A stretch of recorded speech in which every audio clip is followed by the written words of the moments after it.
अब बुक्स हैं आपके पास? बुक्स हैं तो पेज 43 है, और अगर नोट्स हैं तो एक टेबल पड़ा था कुछ दिन पहले, उसमें पेज 43 होगा। प्लीज़ जल्दी स्पीड अप प्लीज़। एक टेबल पड़ा था जिसमें कंपैरिजन कर रहे थे कुछ आइटम्स का, इनकम टैक्स ऑर्डिनेंस और अकाउंटिंग स्टैंडर्ड्स के एंगल से। इससे पहले कि मैं सेकंड सिनेरियो स्टार्ट करूं, आप लोग काइंडली उस पर पॉइंट नंबर 6 और पॉइंट नंबर 9 ज़रा रिवाइज करें। कौन से बोले मैंने? 6 एंड 9 प्लीज़। 6 में किस चीज़ का ट्रीटमेंट लिखा हुआ है? Revenue from sale of goods का मतलब सिंपली हम सेल्स की बात कर रहे हैं। आगे अकाउंटिंग और टैक्स दोनों में क्या लिखा हुआ है?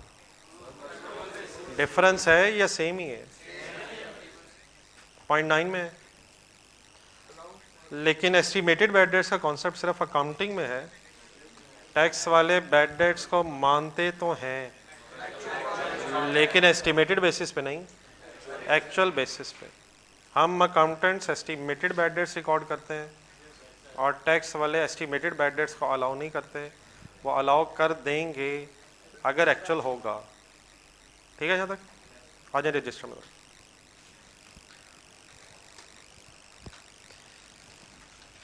अब लेट्स अज्यूम, बस लिखना एक सेकंड छोड़ दूं, फिर मैं अभी रजिस्टर का मतलब पहले एक दफ़ा देख लें फिर लिखिएगा। लेट्स अज्यूम बिजनेस का फर्स्ट ईयर एक एंड हुआ।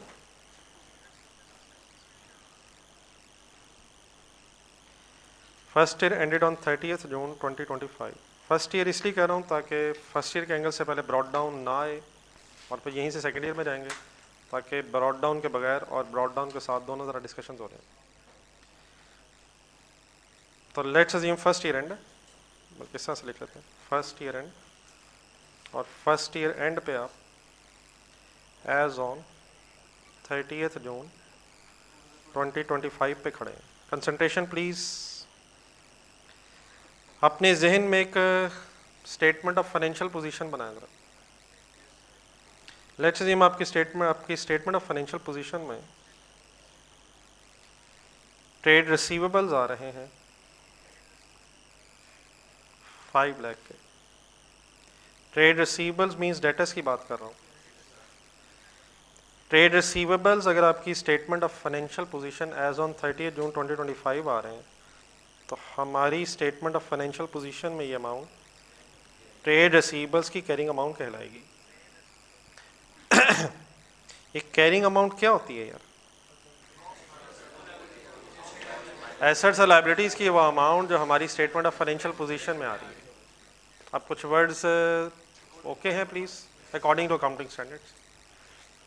इस 5 लाख को अगर गौर से देखा जाए तो क्या हमने अक्रूवल बेसिस पे 5 लाख तक सेल रिकॉर्ड कर ली है?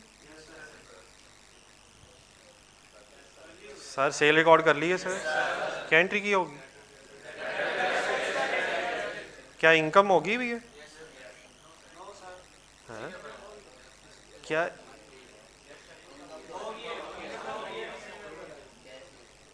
सर क्या एंट्री हुई होगी sir? Data debit cell credit sale credit sale credit, क्या इनकम हो गई है?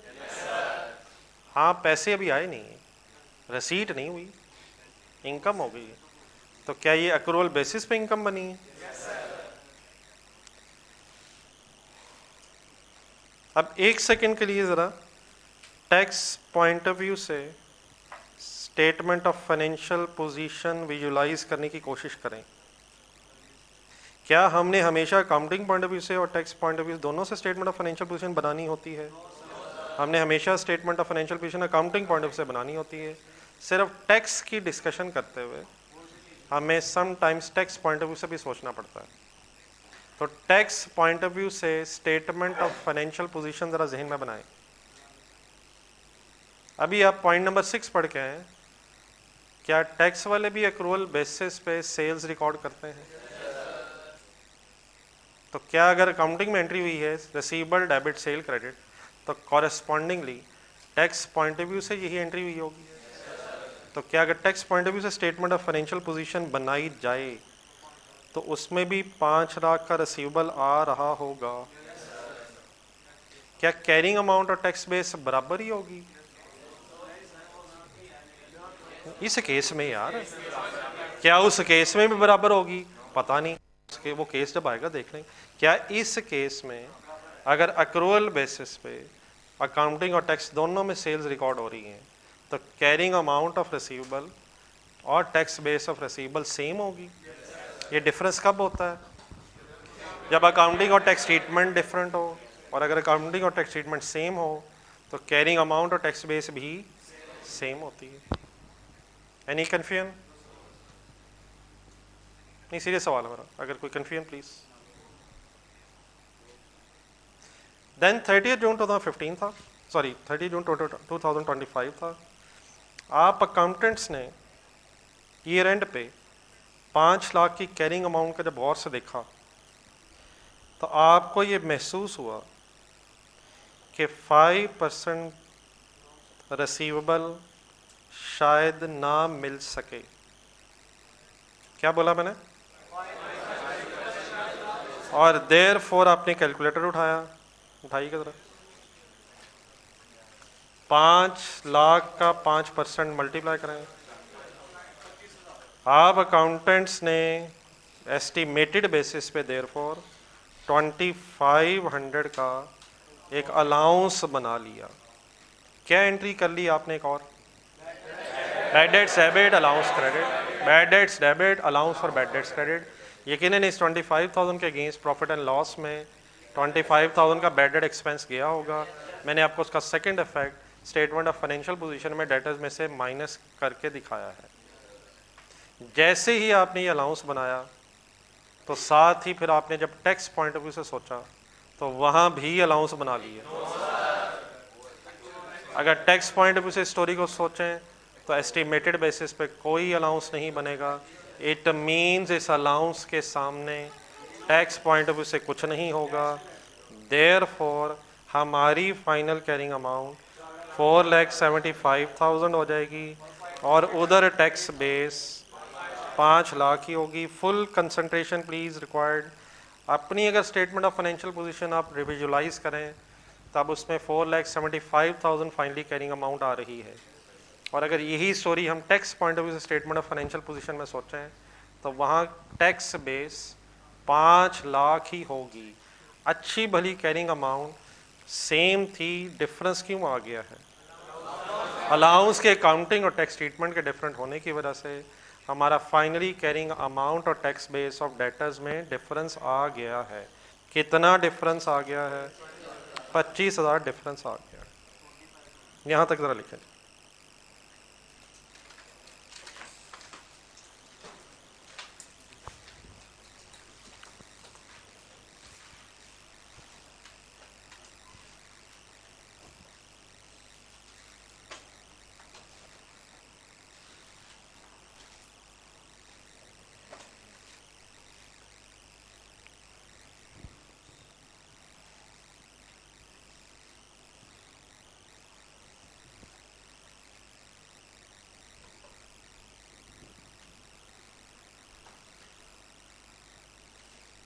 जी सर, वालेकुम अस्सलाम, हाफिज़ आदिल साहब। पेज नंबर बेटा कोई भी नहीं है, आपका रजिस्टर का एक पेज है।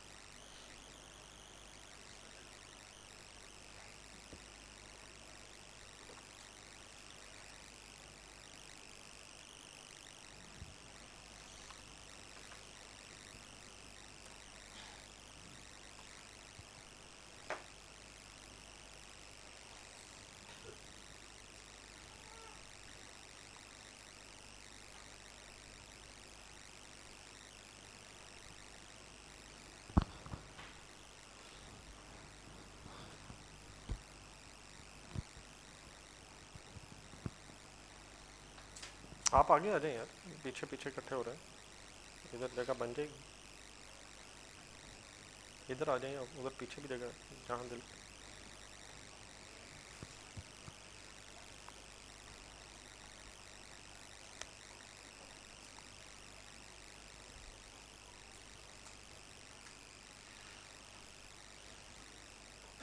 जी कंप्लीटेड है, अगर लिख लेंगे तो बताइएगा प्लीज़।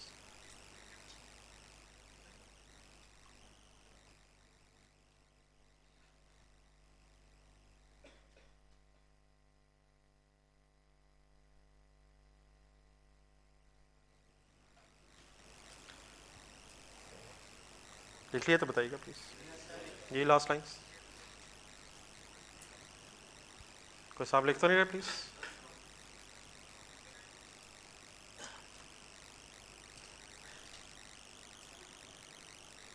नोटेड है सर? चले सर, यहाँ रुक के ज़रा एक सेकंड, इससे पहले कि हमको डेफर टैक्स की बहस करें, नेक्स्ट हेडिंग लिखे ज़रा। इस इंफॉर्मेशन से ज़रा करंट टैक्स थोड़ा सा सोचना मेरे साथ। 2025 का करंट टैक्स हेडिंग लिखे। ये ऑनलाइन स्टूडेंट्स रेडी?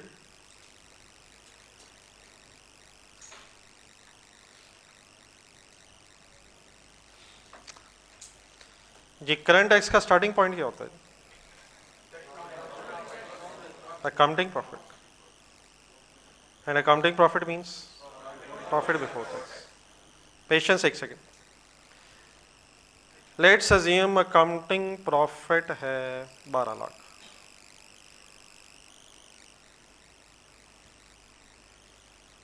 ये अब जो पहले लिखा उससे लिंक करेंगे। क्या इस 12 लाख में हमारा 25,000 का बैड डेट्स का एक्सपेंस लेस हुआ होगा? करंट टैक्स की वर्किंग कर रहा हूँ, क्या करूँ? क्या चीज़ ऐड बैक करूँ? अलाउंस नहीं, वर्ड बिल्कुल गलत वर्ड है। Allowance has nothing to do with the profit and loss statement. Allowance means आप स्टेटमेंट ऑफ फाइनेंशियल पोजीशन की बात कर रहे हैं। वर्ड सही रखें वरना कन्फ्यूजन होनी ही होनी है। बैड डेट्स लेस हुए होंगे या अलाउंस? अलाउंस कहाँ से लेस होता है? स्टेटमेंट ऑफ फाइनेंशियल पोजीशन में डेटर्स में से, तो उसको ऐड बैक करने की कोई सेंस नहीं है। बैड डेट्स एक्सपेंस जो हमने रिकॉर्ड किया होगा वो एस्टिमेटेड बेसिस पे रिकॉर्ड किया था। टैक्स वाले एस्टिमेटेड बैड डेट्स को नहीं मानते। हम क्या कर रहे होंगे? ऐड बैक करके टैक्सेबल प्रॉफिट्स निकाल रहे होंगे। 12,25,000 की फिगर आ जाएगी। सही है? लिखें यहाँ पे। और जस्ट फॉर एग्जांपल कुछ अगर नहीं है तो 12,25,000 आपके टैक्सेबल प्रॉफिट्स आ जाएंगे।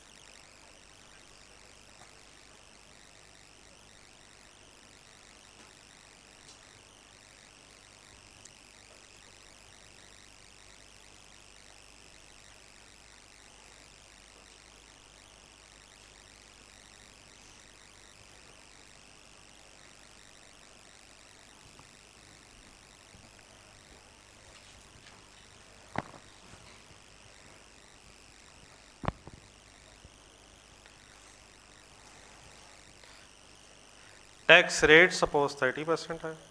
एक वर्किंग और कर लेंगे।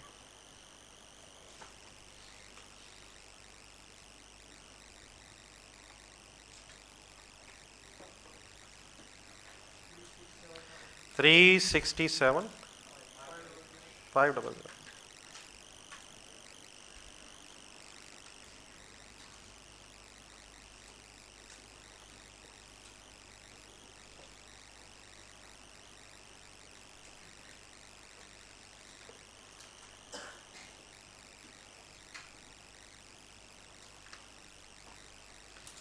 जी, any confusion in this working? Then sir इस साल के ज़रा statement of profit and loss के एक्सट्रैक्ट्स बनाए।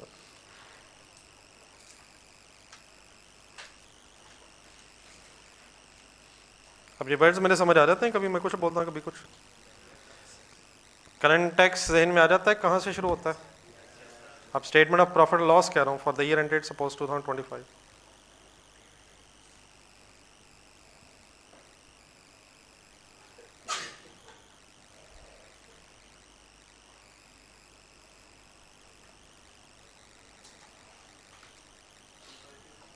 जी, अभी कंपैरेटिव की गेम बस आने वाली है, बस थोड़ी सी रहेगी।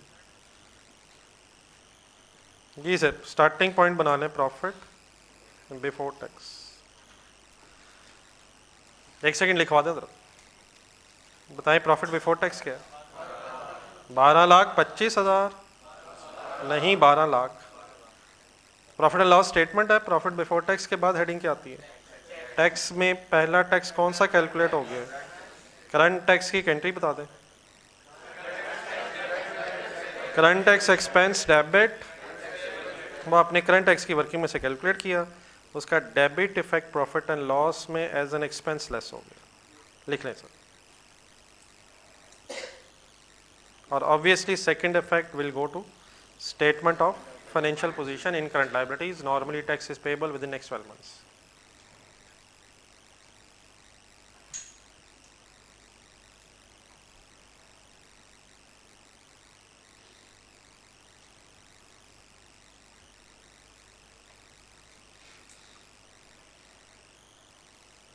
ये अगर लिखना तो बताइए.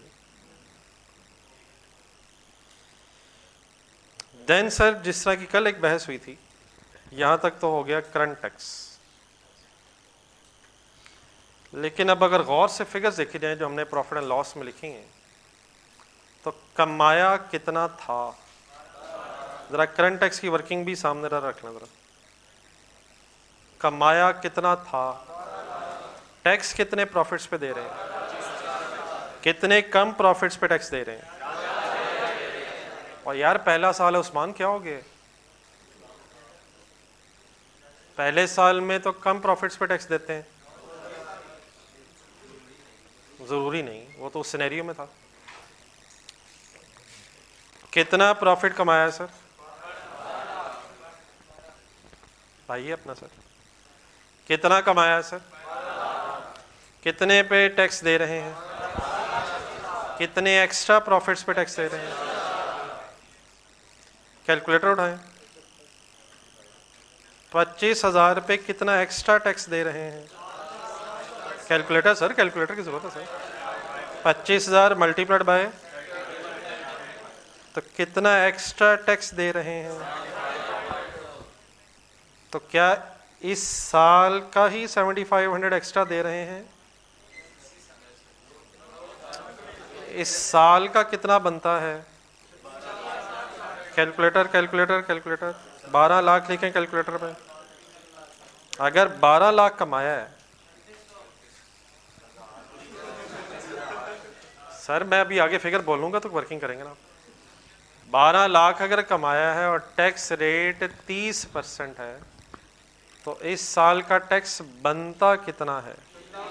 3,60,000 ओनली यार. 3,60,000. करंट टैक्स कितना कैलकुलेट हुआ है. तो क्या इस साल कुछ एक्स्ट्रा टैक्स पे कर रहे हैं पिछले सालों का.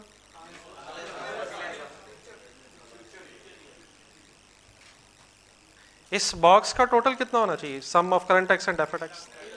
3,60,000. अगर 12 लाख है तो 3,60,000, 30% टैक्स बनता है. तो इस साल कुछ एक्स्ट्रा टैक्स दे रहे हैं या कम टैक्स दे रहे हैं. प्लीज कंसंट्रेट कीजिएगा. हंसने के लिए बड़ी जिंदगी इंशाल्लाह पड़ी है, साथ वाला भी इधर ही है. We are paying extra tax of ₹7,500. Taxable profits are 25,000 more by accounting profits, and therefore हमारा 7,500 का एक्स्ट्रा टैक्स कैलकुलेट हो रहा है. क्या ये 7,500 हम पिछले सालों का इस साल दे रहे हैं या इस साल अगले सालों का दे रहे हैं. This is the most important and the only question शायद. अगर हम पिछले सालों का इस साल एक्स्ट्रा दे रहे हैं तो it will result into decrease in liability. पिछला देने से लायबिलिटी कम होगी. लेकिन अगर हम इस साल अगले सालों से रिलेटेड दे रहे हैं तो फिर ये प्री पेड टैक्स बन रहा है. तो the most important question is, tax ज़्यादा दे रहे हैं कम, ये तो ठीक है, लेकिन पिछले सालों का या अगले सालों का. बस ये थोड़ा सा फाइनल करना है. आपका क्या ओपिनियन है, पिछले सालों का या अगले सालों का. अब ये बात ज़रा मैं समझा दूँ ज़रा. एक तो वैसे सबसे पहले स्टार्ट में जाए जहाँ सेकंड सिनेरियो बनाया, मैं तो बात ही फर्स्ट ईयर की कर रहा हूँ. तो अगर बिजनेस का फर्स्ट ईयर है तो पिछले सालों की तो बहस है ही नहीं. लेकिन बहरहाल उससे सही बात रहा. एक सेकंड बोर्ड पर देखें. लेकिन लेट्स अज्यूम, अभी जल्दी लिखने के ना कीजिएगा काइंडली, 2026 आ जाए. कौन से साल से कौन से साल में चला गया हूँ, आगे जा रहा हूँ. ईयर एंडेड 20th जून, 30th जून 2026 हमने कुछ बैड डेट्स का एस्टीमेट किया था, कितने? 25,000। क्या ये पॉसिबल है कि अब ये फ्यूचर में एक्चुअल बैड डेट्स बन जाए? अब future doesn't only means next year. क्या जरूरी है 25,000 ही एक्चुअल बन जाए? कम ज्यादा भी हो सकते हैं। Let's for a sake of a discussion, इससे वक्त हमारी इनिशियल डिस्कशन चल रही है, एक्सेप्शन इंशाल्लाह सारी आती जाएंगी, कि 2026 में ये बैड डेट्स एक्चुअल बन जाएं। लेट्स अज्यूम जो हमने एस्टीमेट किया था 2025 में, 2026 वाले ईयर में ये बैड डेट्स एक्चुअल बन जाएं, तो ये अकाउंटिंग एंट्री बताएंगे हम क्या कर रहे होंगे? और जाने दें यार, बैड डेट्स डेबिट करेंगे ना यार, क्या होगी? क्या दोबारा बैड डेट्स डेबिट कर लेंगे? अब क्या एंट्री करेंगे? Allowance debit, debtors credit, trade receivables credit. Let's assume for a sake of a discussion फिलहाल कि एग्जैक्टली सेम अमाउंट ही एक्चुअल बैड डेट हो गई। लेट्स अज्यूम कि ये बैड डेट्स एक्चुअल हो गए, तो हम तो बेटा फिर ये एंट्री कर रहे होंगे, allowance for bad debts debit and debtors credit. What will be the effect of this entry on our accounting profits? Allowance debit होने से, डेटर्स क्रेडिट होने से प्रॉफिट एंड लॉस पे हमारे कोई इफेक्ट क्यों नहीं आएगा? दोनों statement of financial position related heads हैं। लेकिन अगर आप अब 30 जून 2026 के करंट टैक्स की वर्किंग करें, तो डेफिनेटली स्टार्टिंग पॉइंट क्या होगा? किस साल का? प्लीज किस साल वाला प्लीज? लेट्स अज्यूम वो 15 लाख हो, तो 15 लाख को जरा अकाउंटेंट बन के गौर से देखें, इसके अंदर 25,000 लेस हुआ है। सर प्लीज यार, क्यों नहीं हुआ?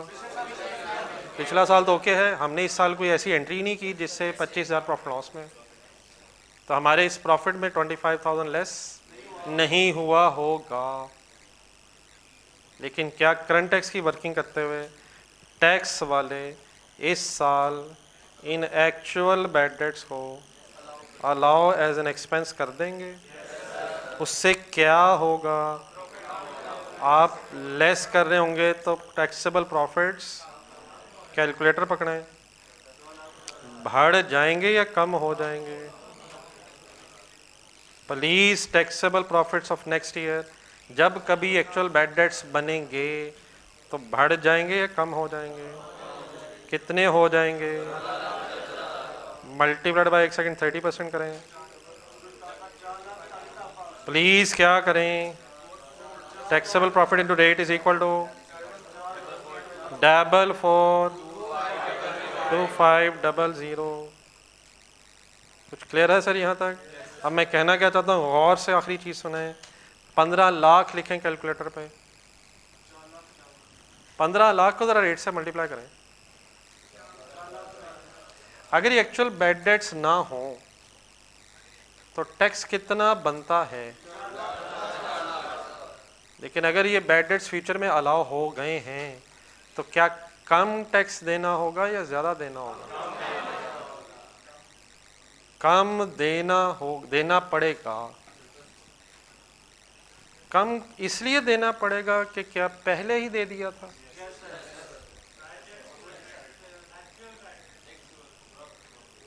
अब जरा मैंने 2 सालों की वर्किंग आपके सामने इकट्ठी लिखने की कोशिश की है ताकि आप जरा बात को जरा सही समझ सकें। 2025 में दोबारा आ जाए काइंडली 2025 में। क्या 2025 वाले साल में जब आपने बैड डेट्स एक्सपेंस रिकॉर्ड किया था और वो अलाउ एज एन एक्सपेंस नहीं हुआ था तो आपको कुछ एक्स्ट्रा टैक्स देना पड़ा था? कितना एक्स्ट्रा देना पड़ा था? तो क्या वो एक्स्ट्रा टैक्स फ्यूचर ईयर्स का देना पड़ा था? क्या इस 25,000 के डिफरेंस की वजह से जो अकाउंटिंग और टैक्स में क्रिएट हुआ है 2025 में, फ्यूचर में जब कभी एक्चुअल बैड डेट्स होंगे तो टैक्स सेविंग हो जाएगी या कुछ एक्स्ट्रा टैक्स देना पड़ेगा? टैक्स सेविंग क्यों हो जाएगी? क्योंकि ऑलरेडी दे दिया हुआ है, तो ऑलरेडी दे दिया हुआ है। तो अगर 2025 के एंड पे खड़े होकर सोचें तो we have already paid tax related to future years या रिलेटेड टू पास्ट ईयर्स।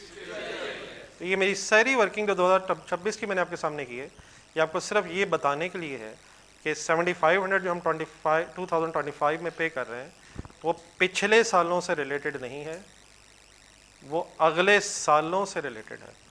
इस 7500 ने किन सालों में फाइनली जाके एक्सपेंस बनना है? जब कभी ये एक्चुअल बैड डेट्स बनेंगे। इट मीन्स ये कोई तो 2025 में प्री पेड टैक्स है या पेएबल टैक्स है? तो कोई हमारा एसेट क्रिएट हो रहा है 7500 से या कोई लायबिलिटी रिड्यूस हो रही है? तो इससे पहले कि आप 26 की वर्किंग लिखें, वो भी बाद में हम लिखेंगे, हम जरा पहले 2025 को जरा फाइनल कर लें। कुछ बात मेरी यहां तक समझ आई है सर? क्या कुछ एक्स्ट्रा दे रहे हैं? किस साल वापस आ गए हूं सर? 2025 में क्या कुछ एक्स्ट्रा टैक्स दे रहे हैं? अगले सालों से रिलेटेड दे रहे हैं या पिछले सालों से रिलेटेड? तो इसकी क्या एंट्री बननी चाहिए सर?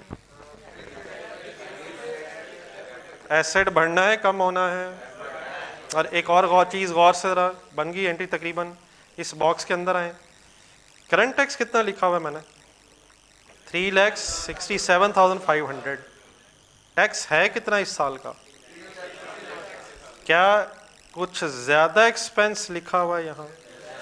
कितना ज्यादा? 7500 इस वक्त करंट टैक्स के सामने अकाउंटिंग पॉइंट ऑफ व्यू से ज्यादा एक्सपेंस लिखा हुआ है। टैक्स पॉइंट ऑफ व्यू से बिल्कुल सही 367,500 लिखा हुआ है। अकाउंटिंग पॉइंट ऑफ व्यू से इस साल का एक्सपेंस 3,60,000 होना चाहिए, विच मीन्स मैंने अब प्रॉफिट एंड लॉस में से 7,500 का एक्सपेंस उठा के स्टेटमेंट ऑफ फाइनेंशियल पोजीशन में एसेट बनाना है।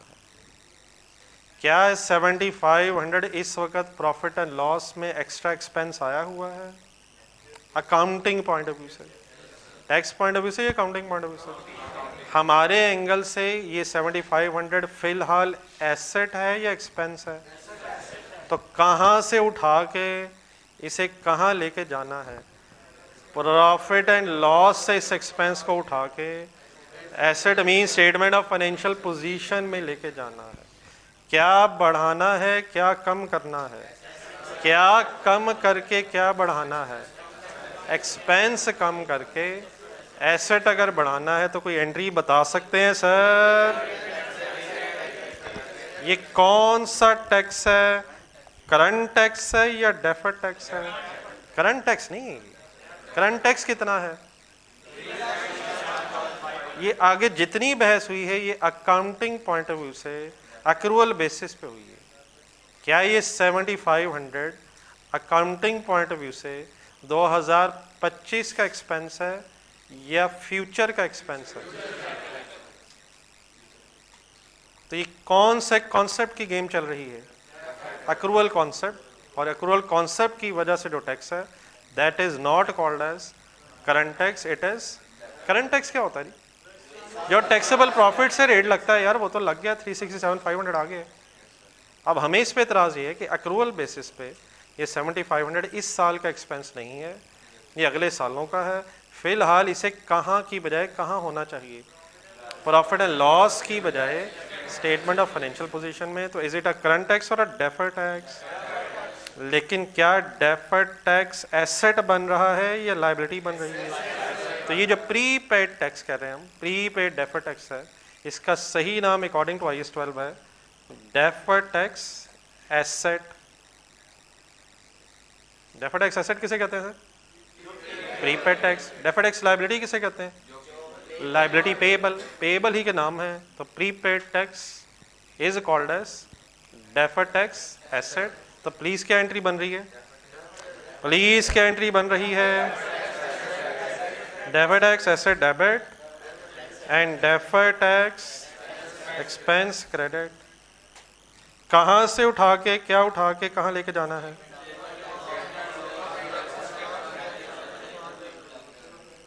कितने से एंट्री होनी है? अब गौर से फिगर्स देखें जरा, क्या एक्सपेंस डेबिट हो रहा है या क्रेडिट हो रहा है? डेबिट हो रहा है, क्रेडिट हो रहा है। तो प्रॉफिट एंड लॉस में कैसे लिखूं, ब्रैकेट लगाऊं या विदाउट ब्रैकेट? मुझे 7500 367 500 में ऐड करना है, लेस करना है। तो नेगेटिव फिगर में से लेस कैसे करूं, पॉजिटिव लिखूं या ब्रैकेट लगा दूं? क्या एंट्री बनाई जा रहा हूं सर? तो प्रॉफिट एंड लॉस में डेफर्ड टैक्स एक्सपेंस क्रेडिट और स्टेटमेंट ऑफ फाइनेंशियल पोजीशन में deferred tax asset debit. Means two से कहां से उठा के बस कहां ले गया हूं? इसे प्रॉफिट एंड लॉस से उठा के स्टेटमेंट ऑफ फाइनेंशियल पोजीशन में क्यों ले गया हूं? हमारे मुताबिक इस साल का एक्सपेंस नहीं है, फिलहाल एसेट है। बताएं ये एसेट प्रॉफिट एंड लॉस में कब आना चाहिए? एसेट कब एक्सपेंस बनता है? जब उसका फायदा मिल गया हो। कोई मशीनरी ली है तो एंट्री बताएं। लेकिन जैसे जैसे मशीनरी का फायदा मिलता जाएगा, किस नाम से अमाउंट प्रॉफिट एंड लॉस में जाती जाएगी? तो ये जो एसेट बन गया कि इस एसेट ने हमेशा रहना है, ये अकॉर्डिंग टू द एग्जांपल किस साल एक्सपेंस बन जाएगा? जब कभी एक्चुअल बैड डेट्स होंगे, हमें फायदा मिल जाएगा, तो फिर ये एसेट खत्म हो जाएगा। मेरे अलावा किसी को समझ आइए क्या बहस हो गई है? क्या बहस हो गई है सर? सुने गौर से। सिचुएशन सर जी सिंपल दो है। अगर आपने किसी साल कम टैक्स दिया है और वो अगले साल देना है, तो it will create deferred tax liability. और अगर आपने किसी साल ज्यादा टैक्स दिया है और वो अगले सालों से रिलेटेड है, तो it will result into deferred tax asset. बात बन जाएगी सर? कब बनेगा एसेट, कब बनेगी लायबिलिटी? कम टैक्स दिया है तो बोझ बन जाएगा, एक्स्ट्रा दिया है अगले सालों का दिया है तो अल्हम्दुलिल्लाह एसेट बन जाएगा। ठीक है प्लीज? ना कम दिया है ना ज्यादा दिया है, ना लायबिलिटी है ना एसेट है। देखिए सर यहाँ तक 2025 पहले पूरा कर लें, फिर मैं 2026 में जाता हूँ। जी सर।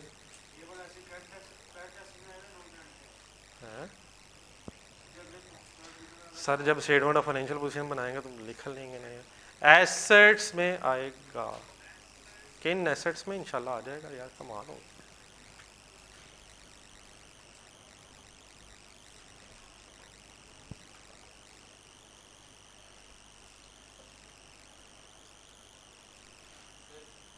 जी सर। अगर जी जी क्या ख्याल है?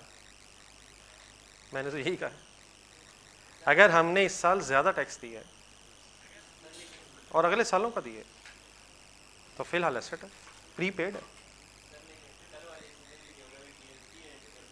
सर कल वाला सिनेरियो भी दोबारा देख लेते हैं। अगर ज्यादा दिया है पिछले सालों का तो लायबिलिटी डेबिट हो जाएगी, और अगर ज्यादा दिया है अगले सालों का तो एसेट बन जाएगा। अभी यही तो डिस्कस हुआ है 2026 में, नहीं यही तो दिखाया। क्या ये ज्यादा अगले सालों का दिया? सर कम ऑन, क्या हमें नहीं पता चला फिलहाल? बाकी कैसे पता चलेगा, अल्लाह मालेगा सर। उस दिन क्या होगा इंशाल्लाह अल्लाह मालेगा। क्या फिलहाल आपको ये पता चल गया है कि ये जो 7500 है ये पिछले सालों का नहीं अगले सालों का ज्यादा है? बाकी सर अल्लाह मालिक, आप देखिएगा तो सही, हम करने का लगे।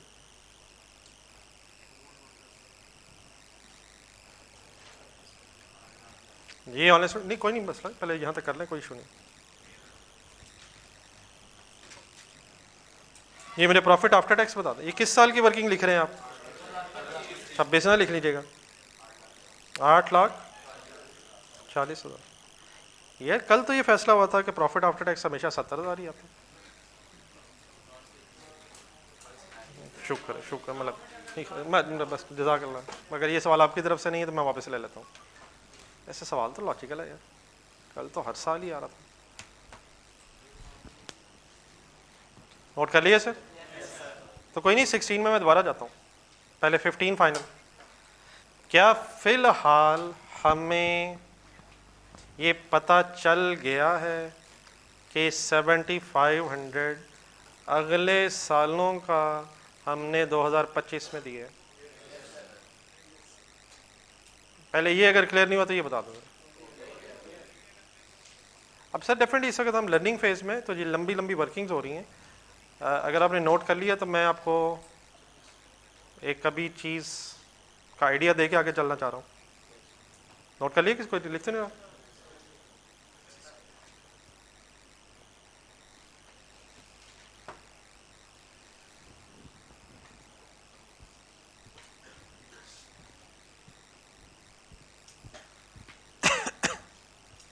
Deferred tax relates to future या पास्ट? फ्यूचर में ज़्यादा टैक्स देना है तो लायबिलिटी है, फ्यूचर में कम देना है तो एसेट है। फ्यूचर में ज़्यादा क्यों देना है? कम दिया होगा। फ्यूचर में कम क्यों देना है? ज़्यादा दे दिया होगा। सिचुएशंस दो ही हैं। फ्यूचर में ज़्यादा टैक्स देना पड़ेगा, डेफर्ड टैक्स लायबिलिटी है। फ्यूचर में कम टैक्स देना पड़ेगा, ज़्यादा टैक्स देना पड़ेगा, कम देना पड़ेगा। कैसा लग रहा है कम देना पड़ेगा? एसेट है। ज़्यादा देना पड़ेगा, लायबिलिटी है, एसेट है। ज़्यादा देना पड़ेगा सर, क्यों ज़्यादा देना पड़ेगा? कम देना पड़ेगा, एसेट है, क्यों? तो प्लीज़ यही गेम है बस। जी लिख लिया आपने? जी सर जी, मैंने ऊपर फिगर्स 3 लिखी थी, काइंडली सिर्फ अगर वो फिगर्स देखी नहीं, बोर्ड पर देखें एक सेकंड। तो ये सारा डिसीजन यहाँ से भी हो सकता है। मसलन कैसे? फुल कंसंट्रेशन सिर्फ ये कैरिंग अमाउंट टैक्स बेसिस देखनी है आपने। क्या हमने 25,000 का एक्सपेंस रिकॉर्ड कर लिया?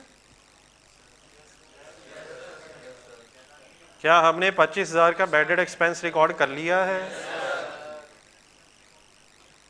क्या इंशाल्लाह फ्यूचर में जब कभी एक्चुअल बैड डेट्स होंगे तो टैक्स वाले भी इस एक्सपेंस को कंसिडर कर लेंगे? दोबारा एक सेंटेंस बोलूँगा, रिपीट करना आपने। क्या जब कभी फ्यूचर में एक्चुअल बैड डेट्स होंगे तो टैक्स वाले इस 25,000 के एक्सपेंस को अलाउ कर देंगे? और अगर वो अलाउ कर देंगे तो क्या होगा? टैक्सेबल प्रॉफिट्स कम होने से क्या होगा? टैक्स सेविंग हो जाएगी, और tax saving results into deferred tax asset. क्यों टैक्स सेविंग हो जाएगी? जल्दी से करंट टैक्स ज़हन में बनाएं। क्या इस साल हमने एक्सपेंस रिकॉर्ड किया है? लेकिन क्या इस साल टैक्स वाले अलाउ करेंगे? अलाउ नहीं करेंगे तो क्या करेंगे? आप क्या करेंगे? आप बैडेड एक्सपेंस ऐड बैक करेंगे। सर ऐड बैक करने से टैक्सेबल प्रॉफिट इस साल के बढ़ जाएंगे, ज़्यादा टैक्स देना पड़ेगा।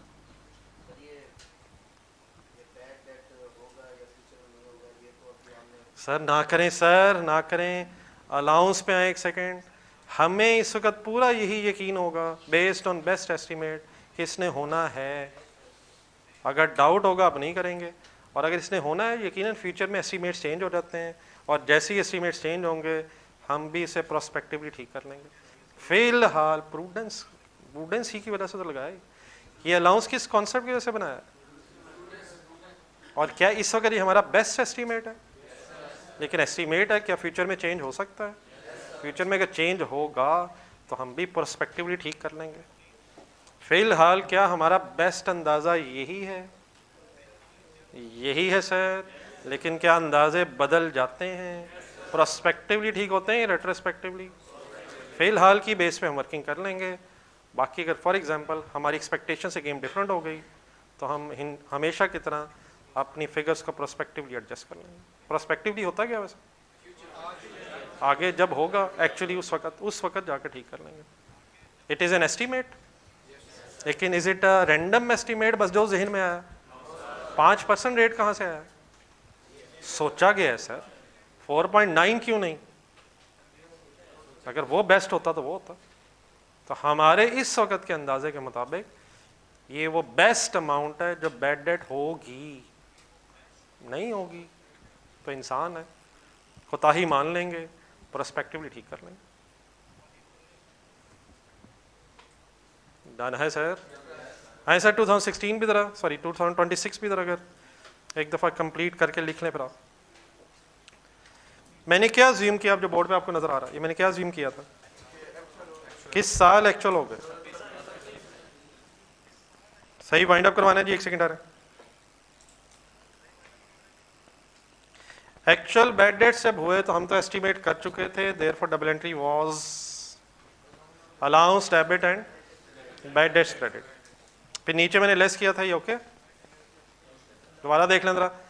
एक्चुअल बैड डेट्स टैक्स वाले अलाउ करेंगे तो हम ऐड करेंगे लेस। यार पहले भी तो लेस किया हुआ है।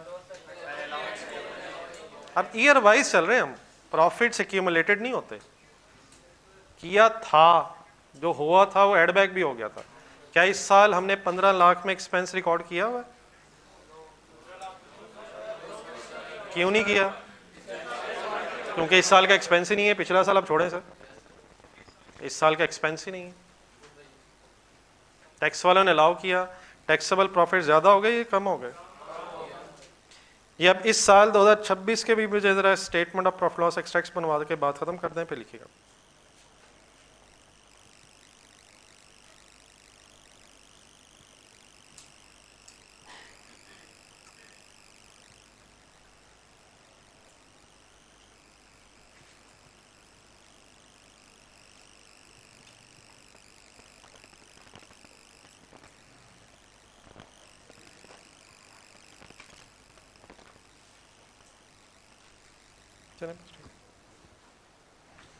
जी 2026 फिगर्स अब आप लिखवाएं काइंडली। कहाँ से शुरू करूं? ढूंढ के अमाउंट बताएं। हमेशा प्रॉफिट एंड लॉस में कौन सा प्रॉफिट आएगा? टैक्सेबल प्रॉफिट कहाँ आएगा? वर्किंग्स में। मकसद क्या उसका? करंट टैक्स निकाल लेना। करंट टैक्स निकाल के एंट्री क्या कर लेंगे आप? मायूसी ना भलाइएगा बस, मायूसी नहीं please. Current tax debit, payable credit. कितना लिखूं? प्लीज सॉल्व करवाया हुआ यार। कैलकुलेटर उठाएं, एक सेकंड दोबारा। 15 लाख लिखें कैलकुलेटर पे, मल्टीप्लाइड बाय 30%। इस साल का एक्सपेंस होना कितना चाहिए? कितना ज्यादा रिकॉर्ड हुआ है? ज्यादा या कम? क्या इस साल ज्यादा दिए कम दिए? बनता कितना है? तो जो नहीं दिया वो अगले सालों में दे देंगे। और सर कम टैक्स दे रहे हैं, डेफर्ड टैक्स लायबिलिटी बन गई है।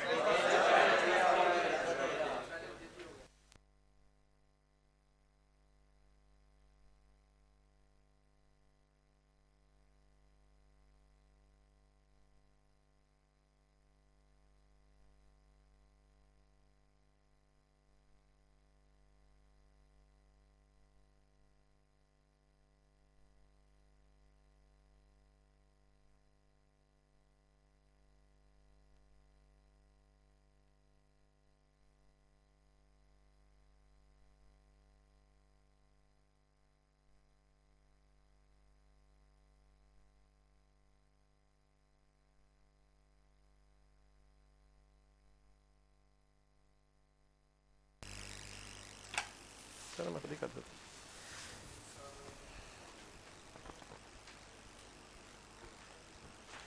जी सर, इस साल कम दे रहे हैं, ज्यादा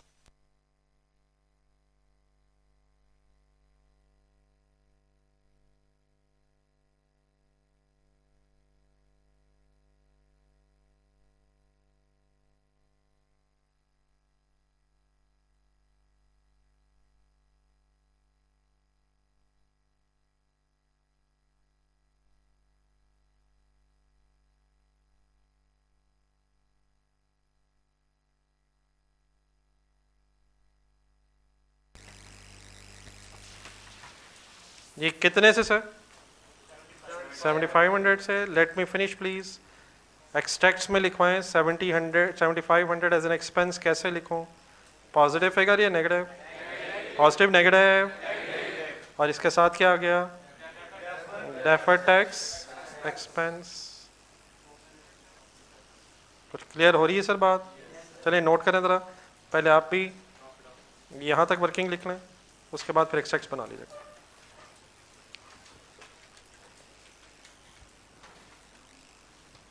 ये ऑनलाइन आवाज़ ठीक है? ये ज़रा देखना ज़रा। ये ऑनलाइन स्टूडेंट्स आपको आवाज़ ठीक आ रही है?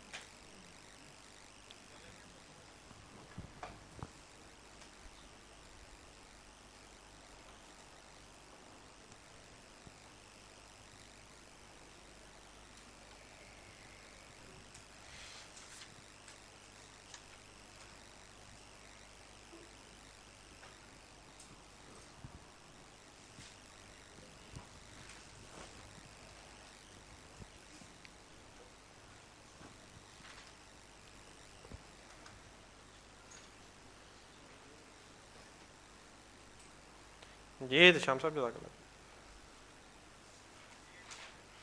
ये ऑनलाइन स्टूडेंट्स आप लोग चल रहे हैं साथ?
जी करंट टैक्स तक लिखिए।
जी कंप्लीट अगर कर लेंगे तो प्लीज़ बताइए। जी ऑनलाइन स्टूडेंट्स आप भी।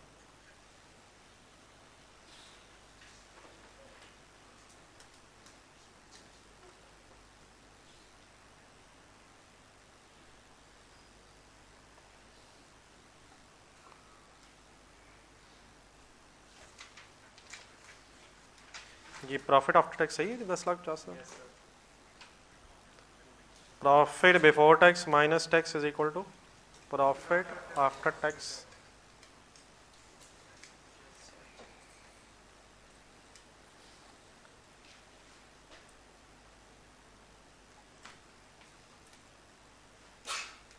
ये एक्सपेंस इंक्रीज होना इस साल कम एक्सपेंस रिकॉर्ड हुआ है, तो एक्सपेंस बढ़ना है। लेकिन क्या एक्सपेंस बढ़ते हुए लायबिलिटी बढ़ेगी, एसेट कम होगा? क्या ये जो कम टैक्स दिया है ऑलरेडी दे दिया हुआ था या फ्यूचर में देना है? ठीक है हाफिज आदिल साहब, तो ये ऑलरेडी पिछले सालों में दिया हुआ था, तो ये इस साल का था जो पिछले सालों में दिया हुआ था, तो इस साल ये एसेट एक्सपेंस में कन्वर्ट हो गया। ये वर्ड ठीक है नहीं मेरा? एनी कन्फ्यूजन है जी हाफिज आदिल साहब? चलें सर, अल्हम्दुलिल्लाह यहाँ तक हमने आज 2 एंट्रीज और सीख ली हैं। समरी ऑफ एंट्रीज,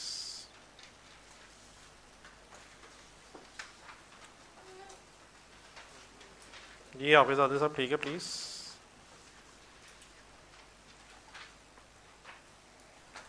आज एंट्रीज हमने क्या सीखी हैं? If deferred tax asset is increased, एक मैंने एब्रीविएशन प्लीज बना दी जरा वर्ड्स कम करके। DTA stands for if deferred tax asset is increased, क्या एंट्री करेंगे? Deferred tax asset debit, deferred tax expense credit. ये इंक्रीज होगा कब वैसे? जब ज्यादा टैक्स, जब ज्यादा इस साल ज्यादा टैक्स दिया होगा अगले सालों से रिलेटेड। सही words? And if deferred tax asset is decreased, कब होगा डिक्रीज? जब कम टैक्स दे देंगे पिछले सालों में जो ज्यादा दिया हुआ था। पिछले सालों में जो ज्यादा दिया होगा जब उसका बेनिफिट मिल जाएगा। 2026 में क्या हुआ है? क्या जो एक्स्ट्रा दिया हुआ था उसका फायदा मिल गया है? तो जब फायदा मिल जाए तो एसेट किस चीज में कन्वर्ट हो जाता है? वर्ड ठीक है मेरा? एसेट कब तक रहता है? जब तक उसका फ्यूचर बेनिफिट हो। एसेट किसे कहते हैं? जिसका बेनिफिट मिल गया हो या मिलना हो। तो जब बेनिफिट मिल जाए तो एसेट एक्सपेंस में कन्वर्ट हो जाएगा। अगर आपने साल के शुरू में रेंट दे दिया है तो क्या अभी आपको इसका फायदा मिलना है? लेकिन जब साल एंड हो जाएगा तो क्या खत्म हो जाएगा सर? एसेट खत्म होके क्या बन जाएगा? Please okay. तो अल्हम्दुलिल्लाह सर 4 एंट्रीज होनी थी स्टोरी में और 2 कल आपने फाइनल कर ली, 2 आज। तो 2 डेफर्ड टैक्स लायबिलिटी की बहस की एंट्रीज हैं और 2 डेफर्ड टैक्स एसेट है। In short words, deferred tax liability तब बनती है जब फ्यूचर में ज़्यादा टैक्स देना होगा। एसेट कब बनता है? जब फ्यूचर में कम देना होगा। हाँ, कम क्यों देना होगा? ऑलरेडी दिया हुआ है। और लायबिलिटी के अगेंस्ट फ्यूचर में ज़्यादा क्यों देना है? कम दिया। लेकिन शॉर्ट वर्ड्स ठीक रहेंगे। डेफर्ड टैक्स लायबिलिटी तब बनेगी जब फ्यूचर में ज़्यादा टैक्स देना पड़ेगा। और एसेट आप बताएं? जब फ्यूचर में कम टैक्स देना पड़ेगा। Done sir? Scenario 3 sir.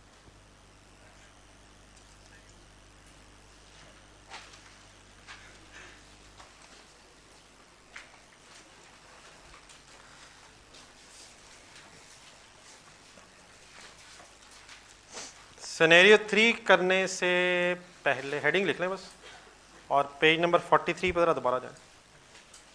इधर के रखें जी बुक या notes, which ever you want. लेकिन अब प्लीज़ ले लें यार, अब क्वेश्चन शायद बल्कि कितने लोगों के पास बुक नहीं है? सबके लिए कॉपी करवा लें यार। ये वो पेज एक था, कॉपी करवा ही लें, मेहरबानी है सर।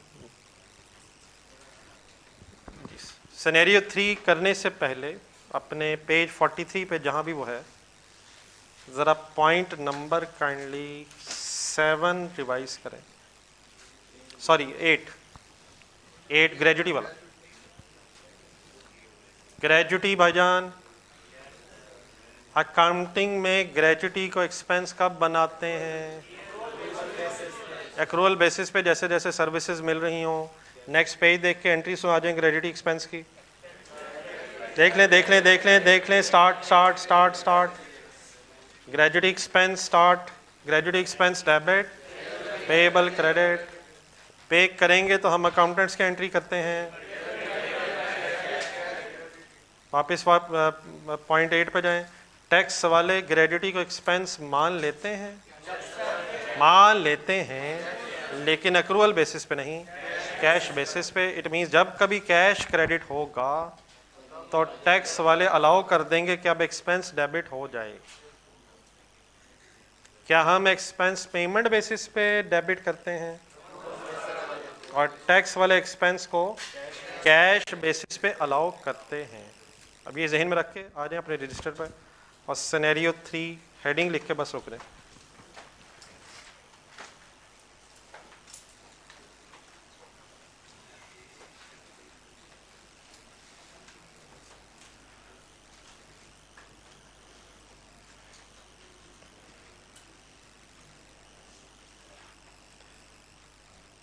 चले सर, अब वो वक्त आ गया है कि आप अब शॉर्ट कट्स में भी बहस समझ सकते हैं।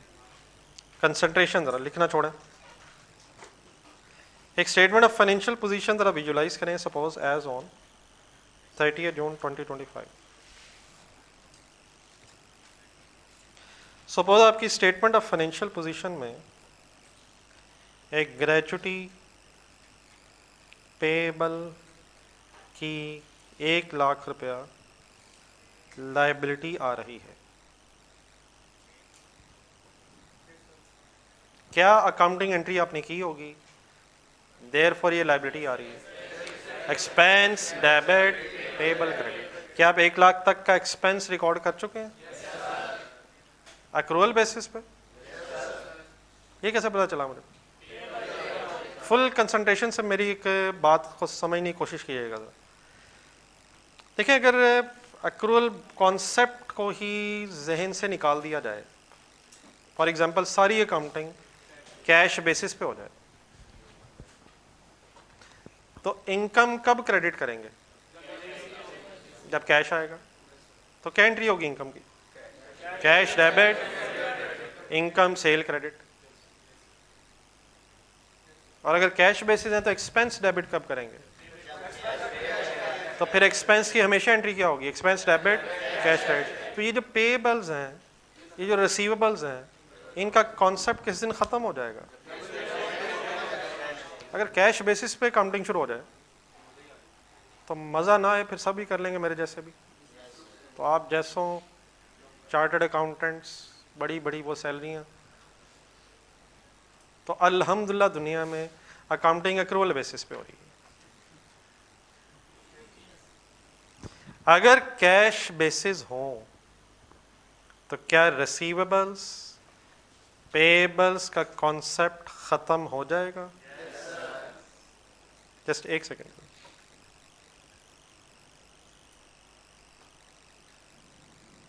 ये मुबीन ज़रा आवाज़ ऑनलाइन ज़रा देखना,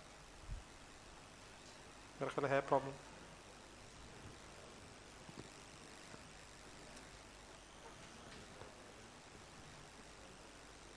जी है, वो हुई कुछ ठीक? आवाज़ नहीं आ रही मेरे ख्याल। सॉरी जी, 1 मिनट प्लीज़।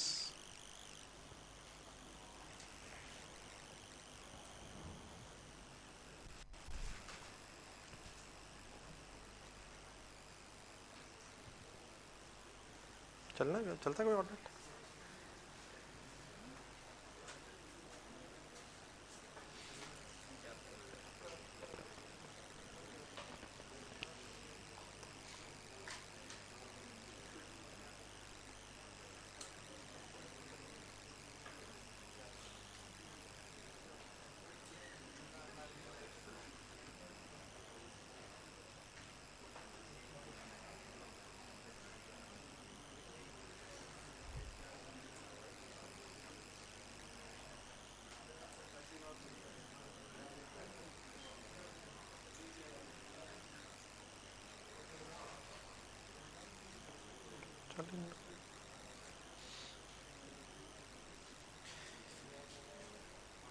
जी आवाज़ ठीक है जी ऑनलाइन स्टूडेंट्स?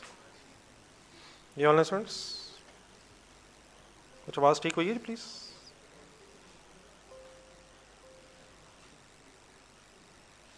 जी ऑनलाइन स्टूडेंट्स प्लीज़ आवाज़ ठीक है, सॉरी फॉर इनकन्वीनियंस जी, मेरा ख्याल अब ठीक होगी। जी सर जी, बात हो रही थी अक्रूवल बेसिस की वजह से ही सारे पेबल्स और रिसीवेबल्स का कॉन्सेप्ट या पेबल और रिसीवेबल्स हमें नज़र आते हैं। जी 1 लाख रुपीस एक लाइबिलिटी के तौर पे आपकी स्टेटमेंट ऑफ फाइनेंशियल पोजीशन में अगर हैं तो क्या मैं कह सकता हूँ ये ग्रेजुटी पेबल की कैरिंग अमाउंट है? ये कैरिंग अमाउंट किस का वर्ड किसके लिए यूज होता है? अकाउंटिंग पॉइंट ऑफ व्यू से किसी एसेट और लाइबिलिटी की अमाउंट अगर डिटरमिन की जाए तो वो कैरिंग अमाउंट कहलाती है। अब अपने जहन में जरा एक टैक्स पॉइंट ऑफ व्यू से स्टेटमेंट ऑफ फाइनेंशियल पोजीशन बनाया जरा, अपने जहन में टैक्स पॉइंट ऑफ व्यू से स्टेटमेंट ऑफ फाइनेंशियल पोजीशन, वहां भी ग्रेजुटी पेएबल की फिगर आ रही होगी, क्यों नहीं आ रही होगी?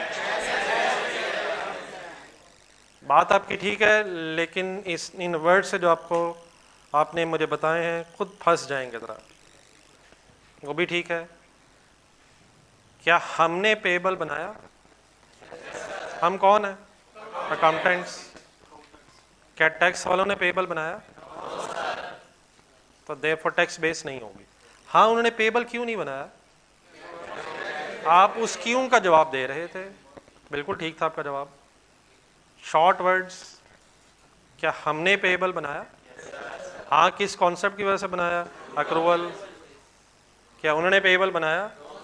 बात नो हो के बहस खत्म हो गई। हाँ, उन्होंने पेएबल क्यों नहीं बनाया? क्योंकि वो ग्रेजुटी को अक्रूवल बेसिस पे एक्सपेंस बनाते ही नहीं। वो किस दिन के इंतज़ार में है, जब कभी पेमेंट होगी तो हम भी एक्सपेंस मान लेंगे। फिलहाल 1 लाख रुपया पेएबल है तो हमारी अकाउंटिंग लायबिलिटी तो है, लेकिन टैक्स वाले पेएबल बेसिस पे एक्सपेंस नहीं बना रहे। 1 लाख देख के बताएं हमने क्या एंट्री की हुई है? इस 1 लाख की इस वक्त टैक्स पॉइंट ऑफ व्यू से एंट्री क्या है? कुछ भी नहीं। कैश जाएगा तो एक्सपेंस डेबिट होगा। यहां तक ओके? कैरिंग अमाउंट और टैक्स बेस में डिफरेंस है सर? लाख और जीरो में फर्क है। क्यों है? अकाउंटिंग और टैक्स ट्रीटमेंट डिफरेंट है। नहीं मतलब वो तो आप अल्लाह करे, क्योंकि लाख के साथ एक भी है जीरो। क्या carrying amount tax base same है? क्यों सेम नहीं है सर जी? सीरियसनेस रिक्वायर्ड है sir, please sir sir sir. कब सेम होती है? तो क्या ग्रेजुटी का अकाउंटिंग और टैक्स ट्रीटमेंट डिफरेंट है? तो क्या डिफरेंस आ रहा है? कितना आ रहा है? 1 लाख। क्या इस डिफरेंस की वजह से फ्यूचर में कम टैक्स देना होगा या ज्यादा? अगर कुछ भी नहीं बनेगा तो ना एसेट बन रहा है ना लायबिलिटी। अगर ज्यादा देना होगा तो लायबिलिटी है, अगर कम देना होगा तो एसेट है। तो मैंने तो एक सवाल उठाया है, जवाब भी इंशाल्लाह ढूंढते हैं। देखिए, अगर फॉर एग्जांपल डिफरेंस ही नहीं है, अकाउंटिंग और टैक्स ट्रीटमेंट सेम होगा, ना फ्यूचर में ज्यादा टैक्स देना होगा ना कम देना होगा। डिफरेंस अगर आ जाए तो इसका मतलब अकाउंटिंग और टैक्स ट्रीटमेंट में सिमिलैरिटी नहीं है। फिर या फ्यूचर में ज्यादा टैक्स देना होगा या कम देना होगा। हमारा प्रॉब्लम कब आएगा? जब डिफरेंस है या नहीं है? डिफरेंस है। क्या डिफरेंस है? अब फैसला क्या करना है? अगर इस डिफरेंस पे फ्यूचर में ज्यादा टैक्स देना है तो डेफर्ड टैक्स लायबिलिटी बननी चाहिए, और अगर इस डिफरेंस की वजह से फ्यूचर में कम टैक्स देना है तो डेफर्ड टैक्स एसेट बनना चाहिए। पहले ये वर्ड्स अब मेरे साथ सबको समझ आ रहे हैं? अब आए, अभी इंशाल्लाह अगर हम गौर से सोचेंगे तो हमें ये पता चलने लगा है, without any current tax, without any extracts, के फ्यूचर में क्या होना है। जज़ाकल्लाह। क्या हमने एक्सपेंस बना लिए? हमने एक्सपेंस बना लिया है। क्या टैक्स वाले ये एक्सपेंस फ्यूचर में अलाउ करेंगे? करेंगे। कर दिया है, करेंगे, करेंगे मीन्स फ्यूचर टेंस की बात कर रहा हूँ। क्या टैक्स वाले फ्यूचर में एक्चुअल बेसिस पे एक्सपेंस अलाउ करेंगे? एक्सपेंस अलाउ करने से क्या होगा? टैक्सेबल प्रॉफिट्स कम होने से क्या होगा? क्या हम टैक्स सेविंग एक्सपेक्ट कर रहे हैं 1 लाख रुपए की? नो नो नो, कैलकुलेटर पकड़ें, कैलकुलेटर पकड़ें। ये तो डिफरेंस है। सपोज टैक्स रेट अगर 30% है, तो क्या ये 1 लाख रुपया फ्यूचर में 30,000 रुपया हमारा टैक्स सेव कर देगा? तो डेफर्ड टैक्स एसेट है, लायबिलिटी है? एसेट है, लायबिलिटी है? अगर एसेट है तो एंट्री बता दें please.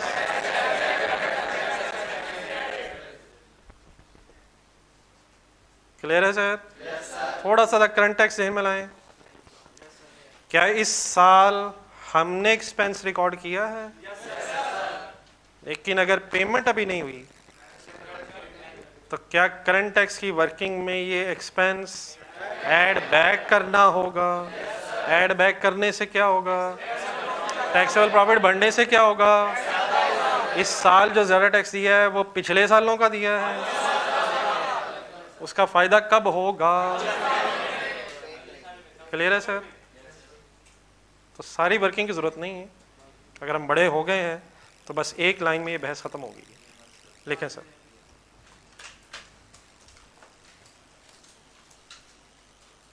Ji online student please, आप लोग कुछ बड़े हुए।